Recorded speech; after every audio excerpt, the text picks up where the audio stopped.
দিনাজপুরের হিলি স্থলবন্দর দিয়ে দুদেশের মধ্যে পণ্য আমদানি রফতানি কার্যক্রম স্বাভাবিক রয়েছে।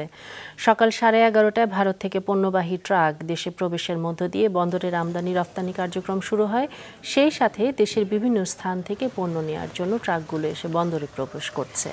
এছাড়া হিলি ইমিগ্রেশন চেকপোস্ট দিয়ে যাত্রী পারাপারও স্বাভাবিক রয়েছে। তবে অপ্রীতিকর ঘটনা এড়াতে হিলি স্থলবন্দর সহ গুরুত্বপূর্ণ স্থানে সতর্কাবস্থায় রয়েছে পুলিশ। অন্যান্য দিনের ন্যায় পানামা হিলি বন্দরে ভারত থেকে আমদানি রপ্তানি অব্যাহত আছে। অলরেডি 4টি কাঁচামালের গাড়ি হিলি স্থল বন্দরে প্রবেশ করেছে। যথারীতি বাংলা গাড়ি হিলিতে প্রবেশ করতেছে। 5 নম্বর গেটে অলরেডি 30টি গাড়ি হিলি স্থল বন্দরে বাংলা গাড়ি প্রবেশও করেছে। আমদানি রপ্তানি কার্যক্রম সম্পূর্ণ অন্যান্য দিনের ন্যায় স্বাভাবিক অবস্থায় আছে এবং লোড করে 4টি গাড়ি অলরেডি বের হয়ে তাদের গন্তব্যস্থলে চলে গিয়েছে। আমাদের এখানে কোনো প্রকারের এই আন্দোলনের প্রভাব নাই। যথারীতি সবকিছু এখন পর্যন্ত ভালোভাবে চলতেছে।